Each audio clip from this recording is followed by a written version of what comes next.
Right now, next method is written down value method. Method number 2.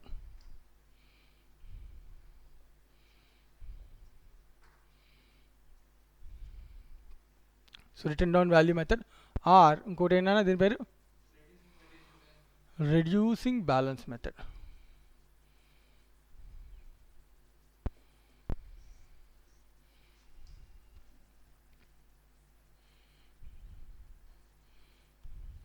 Right now, so right now under this method, so అంత అవసరం లేదు. So సింపుల్గా మనం ఒకటి కనబెడతాం. సో డిప్రిసియేషన్ ఫార్ములా కావాలి. Depreciation per annum formula under the written down value method. Formula depreciation formula ఎలా కనబెడతానా? Depreciation rate 1 minus nth root of residual value divided by depreciable amount into 100. So note చేయండి, 1 minus nth root of sorry rate is always calculated on cost kada. So divided by cost, 1 minus nth root of residual value divided by cost into 100.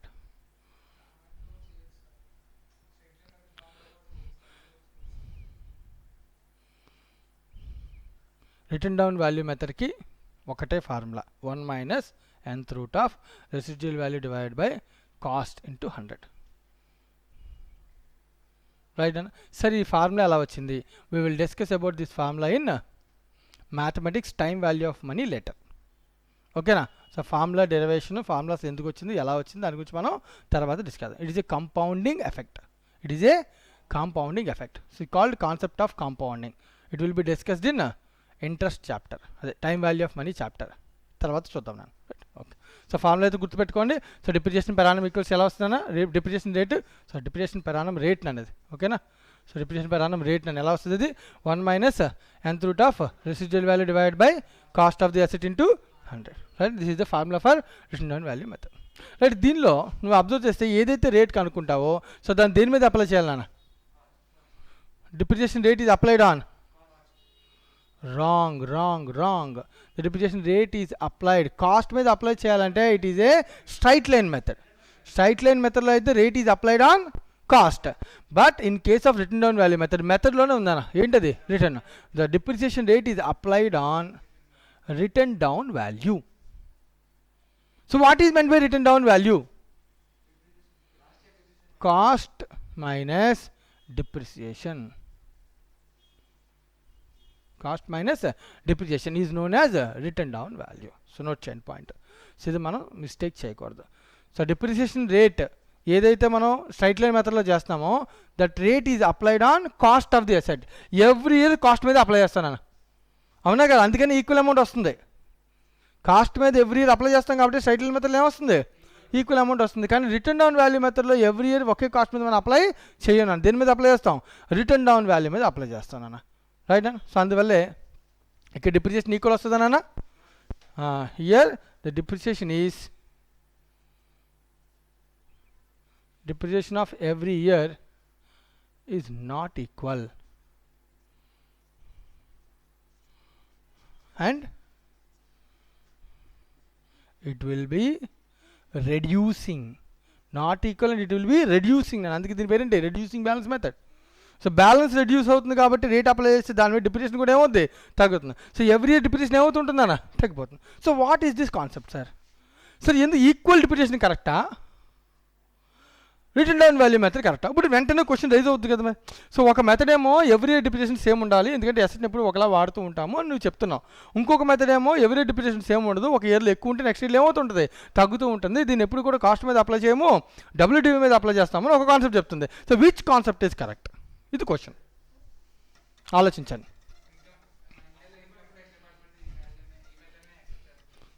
Please don't say any acts. Act will సరే act గురించి తర్వాత discuss చేద్దాం.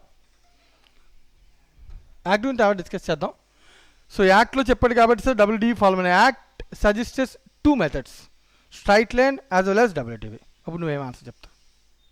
Act suggest 2 methods. నీ ఇష్టం, ఏదైనా వాడుకోమని నువ్వే చెప్తావు. ఎందుకంటే కామన్ సెన్స్ అప్లై కదా. So 2 methods. ఇప్పుడు ఫీఫో ఉంది, వెయిటెడ్ యావరేజ్ ఉంది. రా మెటీరియల్ వాల్యుయేషన్లో ఫీఫో వాడదామా, వెయిటెడ్ యావరేజ్ వాడదామా? ఏం చెప్పాను నేను? ఏది బెటర్ అంటే ఒక పేరు చెప్పేసానా? ఫీఫో కూడా బెటరే, వెయిట్ యావరేజ్ కూడా బెటరే. ఫీఫో ఎప్పుడు వాడతాము? ఫ్లక్చుయేషన్స్ ఎక్కువ లేవనుకో రేట్లో, అప్పుడు మనం ఏం చేద్దాం? ఫీఫో వాడతాము. అదే ఒకవేళ wide range of fluctuations of rates ఉంటే కనుక ఏం చేయమన్నాను? వెయిట్ యావరేజ్ అప్లై చేయండి అని చెప్పుకున్నాం, అవునా కదా? అలాగే ఇక్కడ ఒక్కొక్క ఇండస్ట్రీకి ఒక్కొక్క మెథడ్ని యాక్ట్ సజెస్ట్ చేసింది, అది పక్కన పెట్టు. కానీ జనరల్ కామన్ సెన్స్ ఏ మెథడ్ని మనకి యాక్సెప్ట్ చేయడానికి ఒప్పుకుంటుంది అనేది క్వశ్చన్. చెప్పు నాన్న, నువ్వు ఆలోచించు, నీకు ఏమనిపిస్తుంది ఆలోచించు, ఆ తర్వాత నాకు ఒక సొల్యూషన్ చెప్పు. Reason which is better, which is best method, what is the reason? WDV best మెథడా, స్ట్రైట్ లైన్ మెథడ్ బెస్ట్ మెథడా? ఇంకా చాలా మెథడ్స్ ఉన్నాయి, అవి కూడా నన్ను accounting standard number 10 bold depreciation method suggest చేసింది. ఏది వాడతామో నీ చేతికి వదిలేసింది అన్న, అర్థమవుతుందా? మరి అక్కడేం కంపల్సరీ ఏం లేదు. మళ్ళీ income tax act only straight line or WDV method based on industry suggest చేసింది, మిగతా మెథడ్స్ దేన్ని సజెస్ట్ చేయలేదు. మరి ఇప్పుడు అలాంటప్పుడు క్వశ్చన్ ముందు ఈ రెండింటి గురించి మనం మాట్లాడుకుంటాం, మిగిలిన వాటి గురించి తర్వాత చూద్దాం. సో ముందు మెయిన్ రెండింటిలో ఏంటన్నా రైట్, నువ్వేమన్నావు అంటే డిప్రిసియేషన్ ఎవ్రీ ఇయర్ తగ్గుతూ ఉంటుంది కాబట్టి ప్రాఫిట్ ఏమవుతుంటుంది? పెరుగుతుంది అని అర్థం. ఎందుకు అవుద్ది? ఎన్ని చోట్లైనా ఏదైనా అల్టిమేట్గా డిప్రిషియేట్ అయ్యేది డిప్రిషియబుల్ అమౌంటే. నేను ఎక్కడైనా ఏదైనా డిప్రిషియేషన్ అయ్యేది డిప్రిషియబుల్ అమౌంటే, అదే కదా బేసిక్ డెఫినేషన్. నువ్వు స్ట్రైట్ లైన్ మెథడ్ చెయ్యి, డబ్ల్యూడివి మెథడ్ చేయక నువ్వు డిప్రిషియేట్ చేసేది ఏ అమౌంట్ని? డిప్రిషియబుల్ అమౌంట్ని. So it is not at all N additional amount. So ఈ రెండు చోట్ల డిప్రిషియేషన్ ఓవరాల్గా ఏంటన్నా సేమ్ సేమ్ సేమ్. ఎలా చేంజ్ అవుద్ది? సమ్ పాయింట్స్ వేరియేషన్ వస్తుంది తప్ప పర్సంటేజ్ రేట్ వల్ల నీకేమీ అయితే ఏమీ అవ్వదు. స్ట్రైట్ లైన్ మెథడ్లో డిప్రిసియేషన్ రేట్ అప్లై చేసినంత మాత్రాన జీరో అయిపోద్ది అసెట్? అవ్వదు. డబ్ల్యూటీవీలో కూడా జీరో అవ్వదు.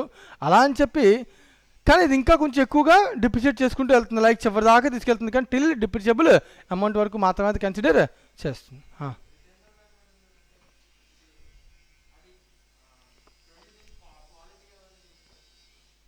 క్వాలిటీయా? ఎలా, ఏ రకంగా? ఫస్ట్ ఇయర్ నువ్వు ఎక్కువ ప్రొడ్యూస్ చేస్తావు, తర్వాత తక్కువ ప్రొడ్యూస్ చేస్తావా? రైట్ అండి, జాగ్రత్తగా నేను కూడా చెప్తాను.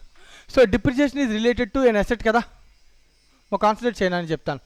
Depreciation related to a fixed asset. For example let us take one asset that is called plant and machinery. Right నా స్ట్రైట్ లైన్ మెథడ్ ఏం చెప్తుందన్నా? ఈక్వల్ డిప్రిసియేషన్, అంతేనా? జాగ్రత్త వినాలి. ఈక్వల్ డిప్రిసియేషన్ అంటే ఫర్ ఎగ్జాంపుల్ మనం ఇందాక తీసుకున్న ఎగ్జాంపుల్ ఏదైనా తీసుకుంటే సో ఎవ్రీ ఇయర్ ఒక 2000 డిప్రిసియేషన్ అనా అనుకుందాం, ఓకేనా? ఇలా ఒక 4 years డిప్రిసియేట్ చేసిందా. సో డబ్ల్యూడివి మెథడ్ ఇంకొక మెథడ్ ఇప్పుడు మనం నేర్చుకున్నాం. సి మెథడ్లో ఏం చెప్తున్నాడు? డిప్రిసియేషన్ అనేది మారుతూ ఉంటుంది అని అన్నాడు. Right, it will B reducing every year కదా. సో ఫర్ ఎగ్జాంపుల్ ఫస్ట్ ఇయర్లో ఒక 3000 వచ్చింది, సెకండ్ ఇయర్లో 2800 డిప్రిసియేషన్, థర్డ్ ఇయర్లో 2500, ఆ తర్వాత ఏమో 2000 సంథింగ్ ఇలా డిప్రిసియేషన్ మారిపోయింది. ఓకేనా? రైట్, ఇప్పుడు రెండు మెథడ్స్లో ఏది కరెక్ట్ అని నేను అడుగుతున్నాను. ఇలా అడిగినప్పుడు క్వశ్చన్ అన్న మన it is related with asset. For example plant and machinery ఉందనుకోనన్నా, ఈ plant and machinery first year నన్ను ఇది జనరల్ అజంప్షన్, ఓకేనా? సేమ్ అదే ఈ ప్లాంట్ అండ్ మిషనరీ నేను యూజ్ చేస్తేనే కదా డిప్రిసియేషన్ అనేది మనం రికార్డ్ చేస్తాం. ఈ ప్లాంట్ అండ్ మిషనరీ నేను యూజ్ చేస్తున్నాను అనుకుందాం. యూజ్ చేసినప్పుడు ప్లాంట్ అండ్ మిషనరీకి యూసేజ్కి డిప్రిసియేషన్తో పాటుగా ప్లాంట్ అండ్ మిషనరీ వాడే కొద్దీ ఏం జరుగుద్ది? రిపేర్స్ ఎక్కువ వస్తాయి కదా. First year for example repairs ఉండవు, ఎందుకు ఉండవు? కొత్త అసెట్ కదా. సెకండ్ ఇయర్లో వాడే కొద్ది 1000 రూపాయలు రిపేర్స్ వచ్చినాయి.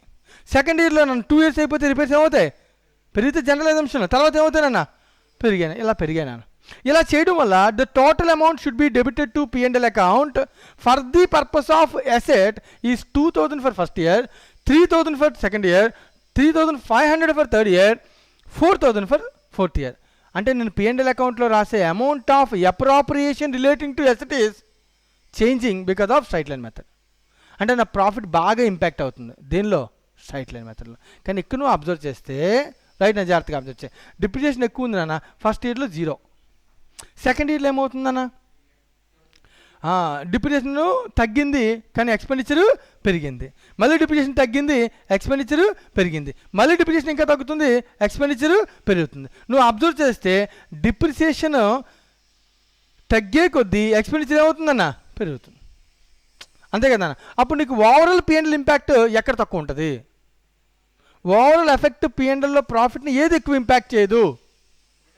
Return down value. That's why they are suggesting written down value.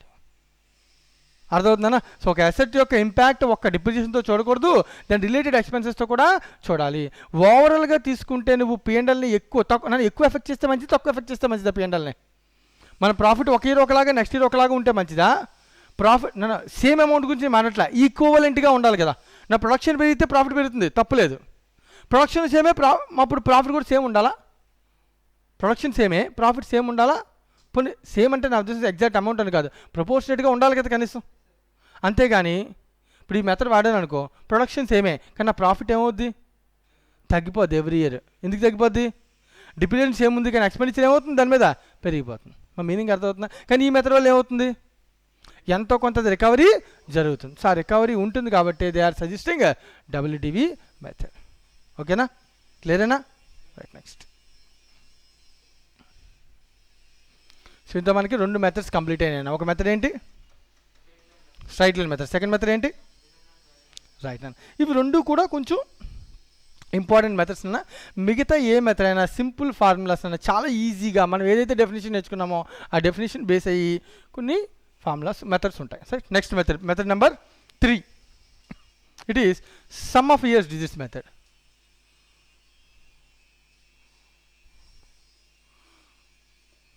So waste method అన్న, కానీ పేరు ఇచ్చాడుగా చదువుకోవాలి.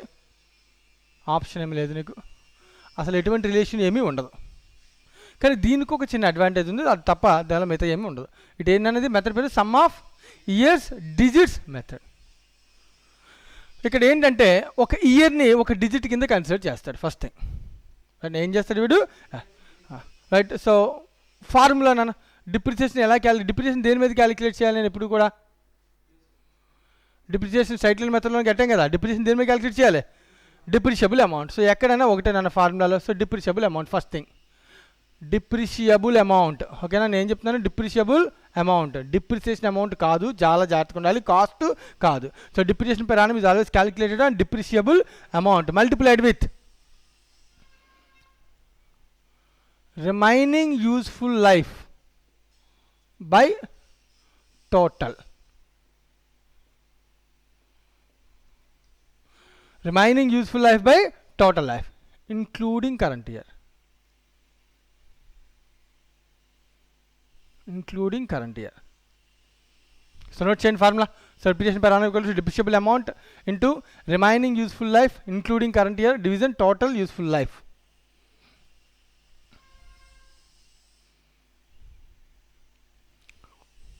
Total useful life. ఇది డిప్రిసియేషన్ క్యాలిక్యులేట్ చేసే విధానం నాన్న under sum of years digits method. So ఒకసారి మీ మెటీరియల్ ఓపెన్ చేసి ఇలిస్ట్రేషన్ నెంబర్ 3 ఒకసారి చేద్దాం నాన్న.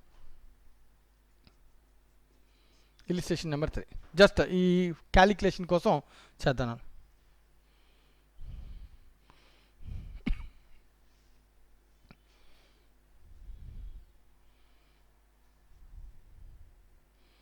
సమ్లో కొంత క్రిటికాలిటీ కూడా ఉంటుంది. ఇది ఫార్ములా మాత్రమే, సో దీన్ని ఎలా క్యాలిక్యులేట్ చేయాలి ఏంటనేది ఒకసారి దీనిలో మనకి అర్థమవుతుంది, జాగ్రత్తగా చూడాలి. రైట్. మెజర్స్ ఆకాష్ అండ్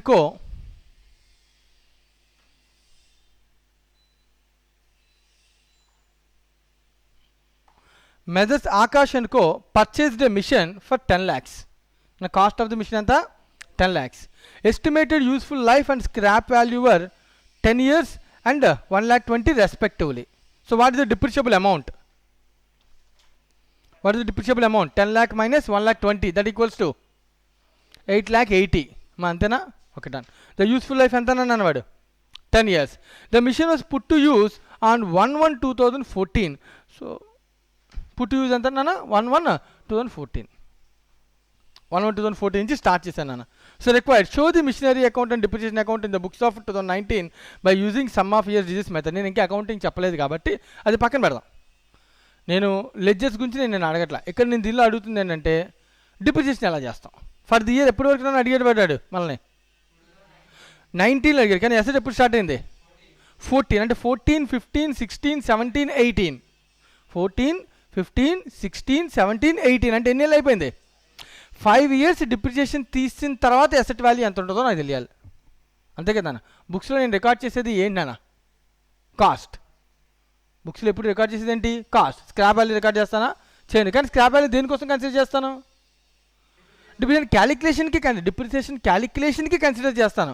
కానీ ఇది స్క్రాప్ వాల్యూని అకౌంట్ ఫర్ ఎప్పుడు చెయ్యను. దాన్ని ఎప్పుడు అకౌంట్ ఫర్ చేస్తాను? లైఫ్ అయిపోయాక అమ్మేస్తే నిజంగా అప్పుడు రికార్డ్ చేస్తాను. కానీ ఎప్పుడు బుక్స్లో రికార్డ్ చేసేది ఏంటి? కాస్ట్. ఓకేనా? ఇప్పుడు ఈ కాస్ట్లో నుంచి ఎవ్రీ ఇయర్ డిప్రిసియేషన్ ఏమవుతూ ఉంటుంది? జనరల్గా మైనస్ అయిపోతే దాన్ని మనం ఏమంటాం? WDV అని అంటాం కదా. వాడు అదే question show the machinery account and depreciation account. So ఈ అకౌంట్స్ పక్కన పెట్టి ఈ మెథడ్లో డిప్రిసియేషన్ ఎలా కడతామని అడుగుతున్నాను. ఈ మెథడ్లో ఫస్ట్ 2014 ఇయర్లో స్టార్ట్ చేశారు కదా, డిప్రిసియేషన్ ఎంతో చెప్పాలి. ఎలా చెప్తాను? సో అసెట్ కాస్ట్ ఎంత రానా? క్యాలిక్యులేటర్ దగ్గర పెట్టుకో. Asset cost 10 lakhs minus 1,20,000. So ఎప్పుడు కూడా క్యాలిక్యులేట్ చేసింది దేని మీదనా? Depreciable amount multiplied with remaining useful life నాన్న. ఎంత నాన్న? యూస్ఫుల్ లైఫ్ ఎంత? రిమైనింగ్ యూస్ఫుల్ లైఫ్ అంటే 10 ఇంక్లూడింగ్ కరెంట్ ఇయర్. అందుకే చెప్పాడు వాడు. రైట్ అన్న? సో రిమైనింగ్ అంటే వాడు ఉద్దేశం 1 year అయిపోయిన తర్వాత రిమైనింగ్ ఎంత? 9 ఇంక్లూడింగ్ ఆ ఇయర్ కూడా కలిపి చెప్పాలి కాబట్టి 9. అర్థమవుతుందన్నా? So 10 division sum of all digits.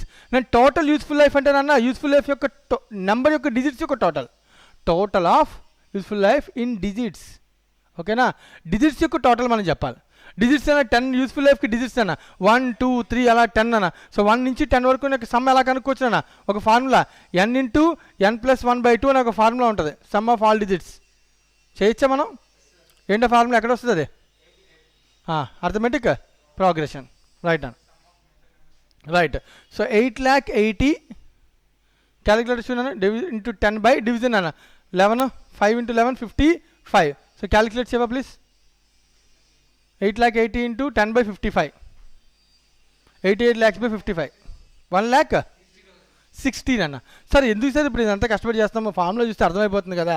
Just చిన్న ఇన్ఫర్మేషన్ చెప్పడం కోసం మీకు ఇదంతా చెప్తున్నాను, అంతకుమించి ఏమీ లేదు. సెకండరీ డిప్రిసియేషన్కి వెళ్దాం. సెకండరీ డిప్రిసియేషన్ ఎంత? దేని మీద కట్టాలి నేను? సెకండరీ డిప్రిసియేషన్ దేని మీద కట్టాలి? మళ్ళీ సేమ్ నాన్న, రాంగ్. 1,60,000 మైనస్ ఎప్పుడు కూడా దేని మీద కట్టాలి? డిప్రిషియబుల్ అమౌంట్. అది మారకూడదు. రైట్ అన్న? సో ఈ ప్రిన్సిపల్ నువ్వు అబ్జర్వ్ చేస్తే సేమ్ అమౌంట్ మీద డిప్రిసియేషన్ ఎప్పుడు క్యాలిక్యులేట్ చేస్తే కాస్ట్ మీద ఎప్పుడు డిప్రిసియేషన్ క్యాలిక్యులేట్ చేస్తాం? దేనిలో? Straight line method. WDV మీద ఎప్పుడు క్యాలిక్యులేట్ చేస్తాం? దేనిలో? Written down value method. Depreciable అమౌంట్తో ఎవ్రీ ఇయర్ డిప్రిసియేషన్ క్యాలిక్యులేట్ చేసేది ఏ method? Sum of year digits method.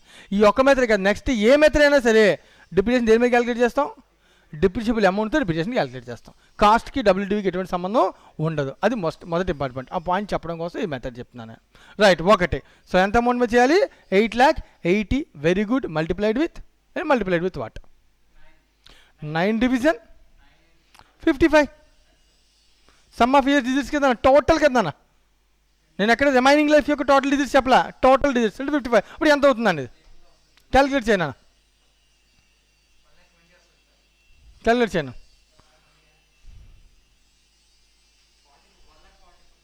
1,44,000 అన్న. ఓకేనా?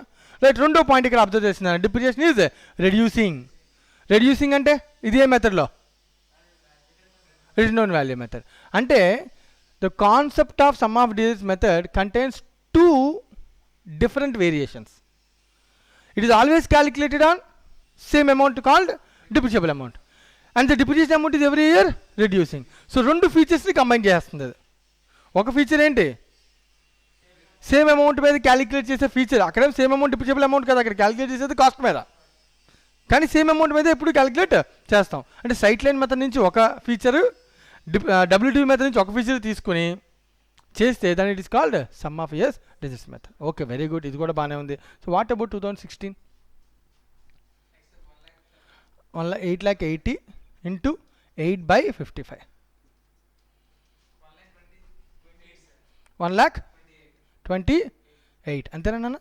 Remaining useful life divide by 1,12,000. Okay, right. ఇంత బాగా అర్థమైంది కదా. సో ఇప్పుడు ఇంకొక విషయం అర్థం కావాలి ఫైనల్గా దీనిలో. ప్రతి ఇయర్ డిఫరెన్స్ ఇస్ సేమ్ నాన్న. రైట్. సో ఇప్పుడు దీన్ని క్వశ్చన్లో, ఎగ్జామ్లో ఇలాంటి క్వశ్చన్ ఇలా ఎవ్రీ డిప్రిసియేషన్ ఎంత అని అడగడు.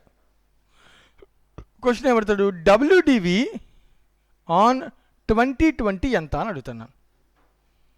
2020 ఇయర్కి డబ్ల్యూడివి ఎంత? డబ్ల్యూడివి అంటే ఏంటన్నా? ఫస్ట్ ఆఫ్ ఆల్ అసెట్ యొక్క return down value, reducing value. Asset యొక్క రిటర్న్ డౌన్ వాల్యూ ఎలా వస్తుంది? Cost minus depreciation. So what is the cost of this asset? 10 lakhs. మా క్వశ్చన్ అర్థమవుతుందని చెప్పాను. Minus what is the depreciation for 14 to 20? ఎన్ని ఏళ్ళు అన్న? 14, 15, 16, 17, 18, 19, 20. 7 years కదా. 14, 15, 16, 17, 18, 19, 20. 7 years. సో 7 years ఉన్న డిప్రిసియేషన్ మైనస్ చేయాలన్నా. నువ్వు అబ్జర్వ్ చేస్తే చూడండి ఫార్ములా, ఎవ్రీ ఇయర్ డిప్రిసియబుల్ అమౌంట్ ఏంటన్నా? సేమేనా? అవునా? 2020కి రిటర్న్ డౌన్ వాల్యూ కావాలంటే కాస్ట్లోంచి ఏందన్నా మళ్ళీ ఒకసారి చెప్పిన నాన్న రిటర్న్ డౌన్ వాల్యూ. నాన్న ఒక్క నిమిషం నేను చెప్తున్నాను కదా. రిటర్న్ డౌన్ వాల్యూ అంటే ఏంటి? After depreciation. సో 2020 ఇయర్ ఎండింగ్కి ఆఫ్టర్ డిప్రిసియేషనే కదా మనం మాట్లాడుతున్నాం, అంతే కదా. సో 2020 ఇయర్ కూడా డిప్రిసియేట్ చేయాలి కదా, అప్పుడే రిటర్న్ డౌన్ వాల్యూ వస్తుంది. బిగినింగ్ కాదు కదా. రిటర్న్ డౌన్ వాల్యూ అంటే closing value, right? After depreciation. Year end 2020 ఇక్కడ ఫినాన్షియల్ ఇయర్ కాదు, ఏంటిది? అకౌంటింగ్ ఇయర్ తీసుకుని మనం సమ్ చేస్తున్నాం, ఎందుకంటే క్వశ్చన్లో ఆ డేటా ఉంది, రైట్. సో ఇప్పుడు క్వశ్చన్ ఏమడుతుంటే ఇంపార్టెంట్ పాయింట్ ఏంటంటే డిప్రిసియేషన్ క్యాలిక్యులేట్ చేయడానికి ఎవ్రీ ఇయర్ విడివిడిగా కట్టి టోటల్ చేసి మైనస్ చేయాలా అని క్వశ్చన్ అడుగుతున్నాను నేను. మేబీ నువ్వు చెప్పిన డిఫరెన్స్ కూడా తీసుకుని క్యాలిక్యులేట్ చేయనా అని అడుగుతున్నాను. అది కూడా అవసరం లేదు, ఇంకా సింపుల్ ఫార్ములా చెప్తాడు. సో ఇవన్నిటి యొక్క టోటలే కదా మనం మైనస్ చేయాలి. 7 years. 7 years పాటు నువ్వు అబ్జర్వ్ చేస్తే ఫార్ములాస్లో రెండింటిని టోటల్ చేయాలి. ఎవ్రీ ఇయర్ కూడా ఏముందని సేమ్ అమౌంట్ ఉందా? Depreciable amount. So multiplied with, right అన్న, కామన్ అన్న. డివిజన్ 55 కూడా కామనే. కామన్ బయట తీస్తాను అనుకో, అంటే మిగతా అన్నిటిని నేను యాడ్ చేస్తే సరిపోతుంది కదా అన్న. ఏంటి మిగతా అన్ని యాడ్? 10 + 9 + 8 + 7 + 6 + 5 + 4 అలా ఎన్ని వరకు చేయాలి నేను ఇక్కడ? 7 years కాబట్టి 7 numbers చేస్తా. This is another variant, right అన్న. ఇలా మనం షార్ట్ కట్ కూడా సాల్వ్ చేయొచ్చు. అర్థమవుతుందని చెప్పాను నేను. సో ఎలా సాల్వ్ చేసాం చెప్పేది, డబ్ల్యూడివి కావాలంటే so under sum of years method cost minus total depreciation till that year. So depreciation ఎలా కట్టాలన్నా? Depreciable amount divide by total digits of the useful life into remaining life, addition of all the remaining life till that year. అర్థమవుతుందని చెప్పాను. So ఇది కూడా one of the variant. ఇది కూడా మనం గుర్తుపెట్టుకోవాలి, రైట్ అన్న. ఎందుకంటే ఇది గుర్తుపెట్టుకోవడం వల్ల ఏమవుతుంది, మనకి ఈజీ క్యాలిక్యులేషన్ అవుతుంది. సో ఈ ఎగ్జాంపుల్ నోట్ చేయండి నోట్స్లో. ఈ సమ్ సాల్వ్ చేయండి. ఈ సమ్లో ఎంత అడిగారు అంతవరకు చేద్దాం మనం. సమ్లో క్వశ్చన్ 19 అడిగారు కదా, సమ్లో 19 వరకు చేద్దాం మనం, ఓకేనా. సమ్ కంప్లీట్ అవుతుంది. సో ఆన్ 2019, రైట్ నా. సో దీనిలో ఏం తీసేద్దాం? 4. సో క్యాలిక్యులేట్ చేయను అన్న. డబ్ల్యూడివి అడుగుతున్నాను నేను, రిటర్న్ డౌన్ వాల్యూ కాదు. రిటర్న్ డౌన్ వాల్యూ అడుగుతున్నాను అన్న, డిప్రిసియబుల్ అమౌంట్ కాదు, ఓకేనా. సో 8,80/55 ఎంత చూడు. సీట్ అన్నిటి ఒక టోటల్ చూడన్నాను. 45. సో 8,80 × 45/55 అంట. రాంగ్ అయితే అనుకోదాం. 10 + 5 15, 21, 28, 36, 45.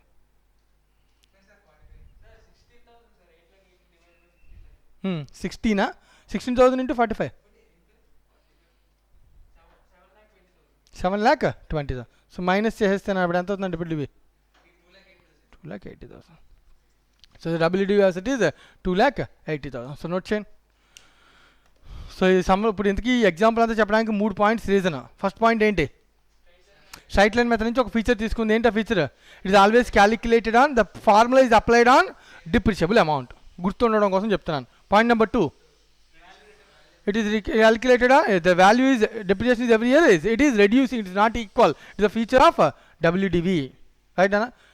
Finally the WDV of the asset and a particular will be calculated in a shortcut formula. So note check, right? So the relating to sum of years digits method, right?